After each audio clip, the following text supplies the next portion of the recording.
Bismillahirrahmanirrahim. Assalamualaikum warahmatullahi wabarakatuh.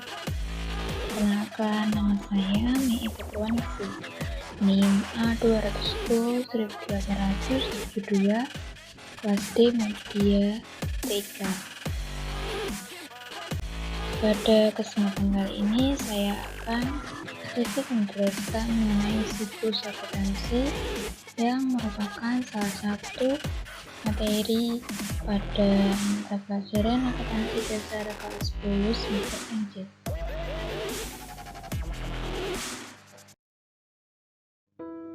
Nah, ini adalah siklus akuntansi yang dimulai dari dokumen transaksi, selanjutnya dicatat dalam jurnal.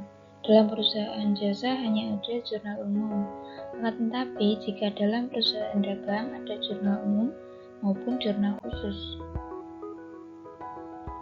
Selanjutnya kita catat ke buku besar, lalu saldo akhir pada buku besar kita catat ke neraca saldo. Selanjutnya membuat jurnal penyesuaian, selanjutnya yaitu neraca lajur, selanjutnya yaitu membuat neraca saldo setelah disesuaikan, lalu membuat laporan keuangan. Laporan keuangan terdiri dari laporan rugi laba, laporan perubahan modal, laporan neraca, laporan arus kas, dan catatan atas laporan keuangan.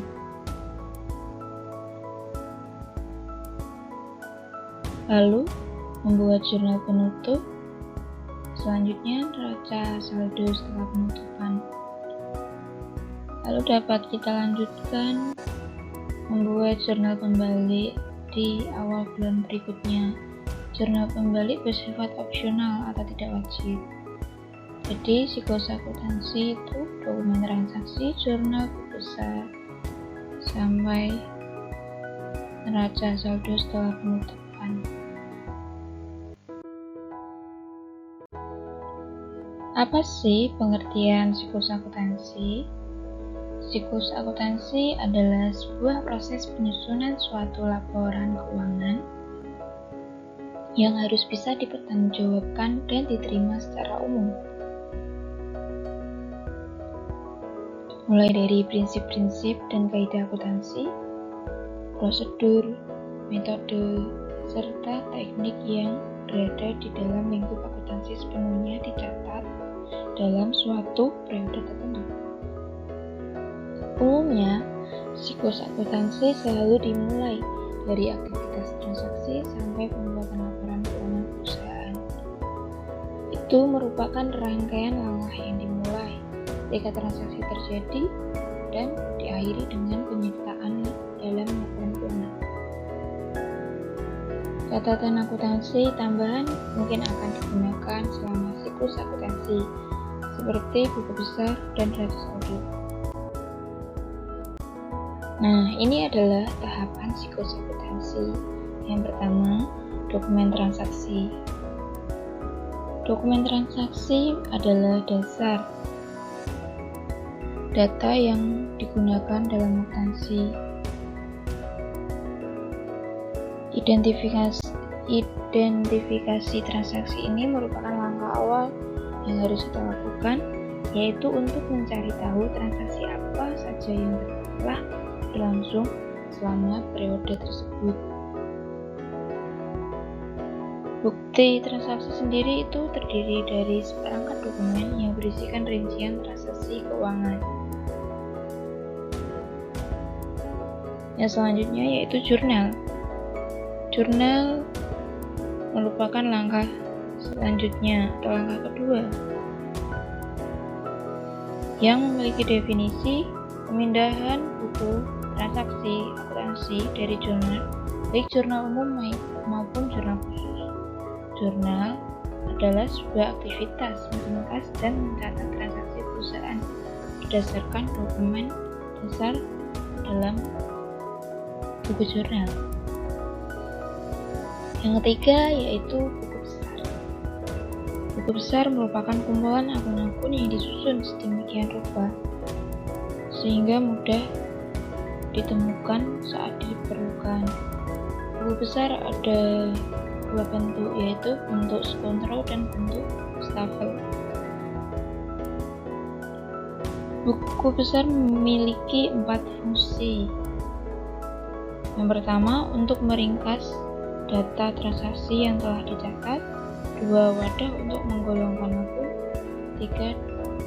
Sebagai dasar penggolongan transaksi yang telah dicatat dalam jurnal.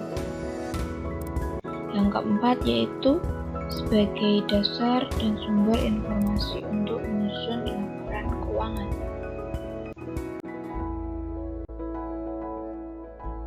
Yaitu raca saldo.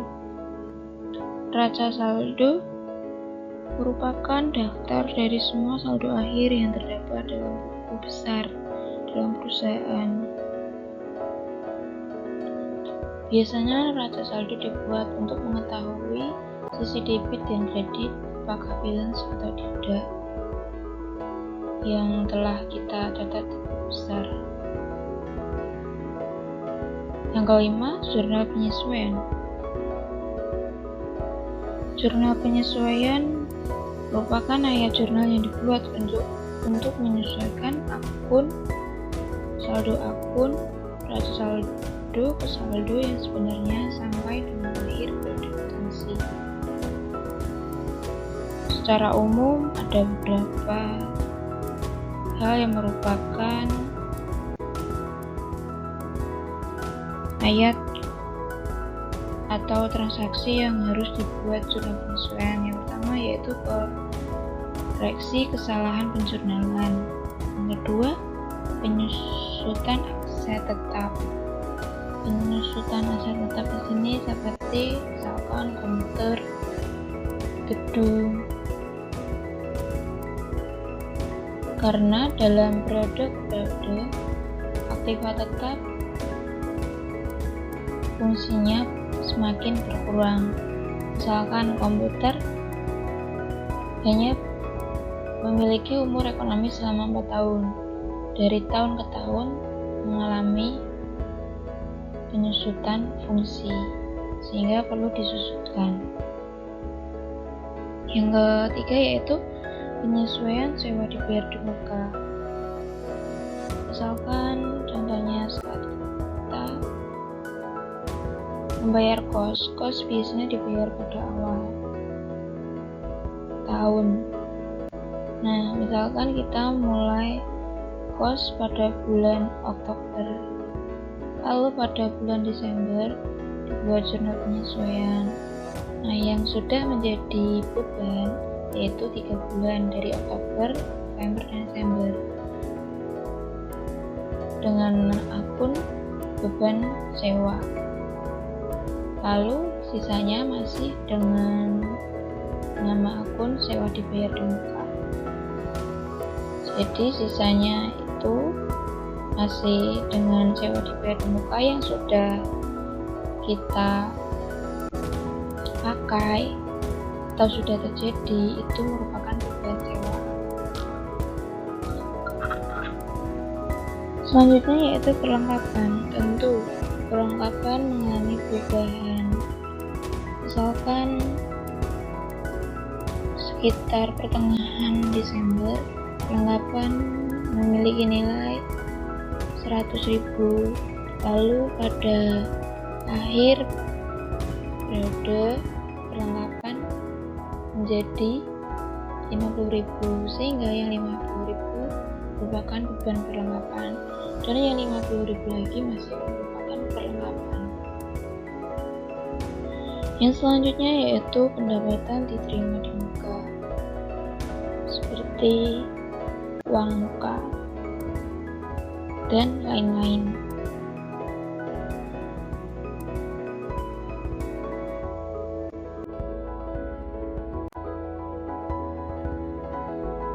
Lalu yang selanjutnya yaitu laporan keuangan.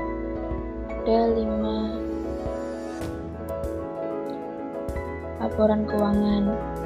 Yang pertama yaitu laporan neraca, kedua laporan laba rugi, yang ketiga laporan perubahan modal, yang keempat laporan arus kas, dan yang kelima catatan atas laporan keuangan. Yang sering kita gunakan hanya 3 laporan, yaitu laporan neraca, laporan laba rugi, dan laporan perubahan modal. Apa sih itu laporan neraca?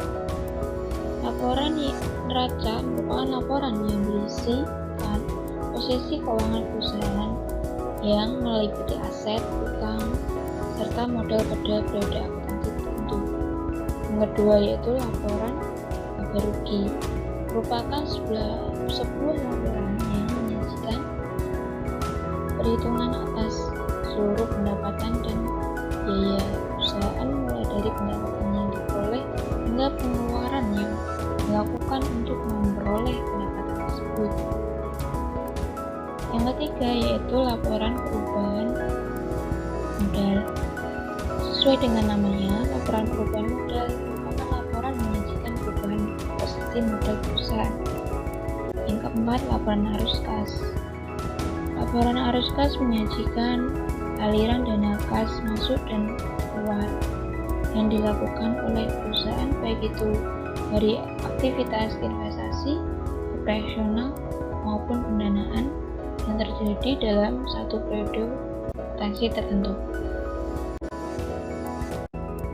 Yang kelima yaitu catatan atas laporan keuangan.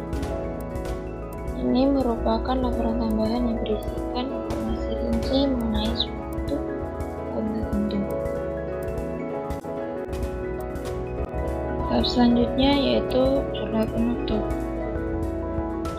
Jurnal penutup merupakan jurnal yang dibuat untuk menutup seluruh akun yang berkaitan dengan laporan laba rugi atau laporan perubahan modal yang bertujuan untuk menghindari terjadinya perhitungan ulang pada periode akuntansi berikutnya.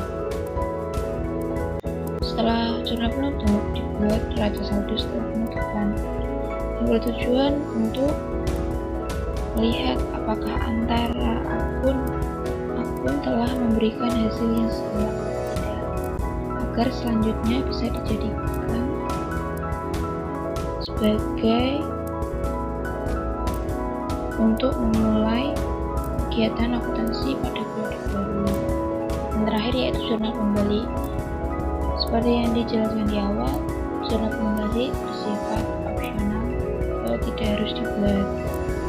Jika dibuat, lebih baik. Sebagai contoh, untuk transaksi dalam jurnal kembali itu seperti transaksi pendapatan diterima di muka yang dicatat saat penjurnalan langsung. Lalu biasanya jurnal kembali ini dibuat pada awal periode akuntansi baru. Atau misalkan laporan keuangan, jurnal penutup dan lain-lain dibuat di 31 Desember. Nah, untuk jurnal kembali itu dibuat di 1 Januari atau 2 Januari. Mungkin itu yang dapat saya sampaikan. Apabila dari teman-teman atau yang melihat video ini ada pertanyaan atau masih belum memahami mengenai siklus akuntansi, dapat bertanya melalui kolom komentar. Terima kasih.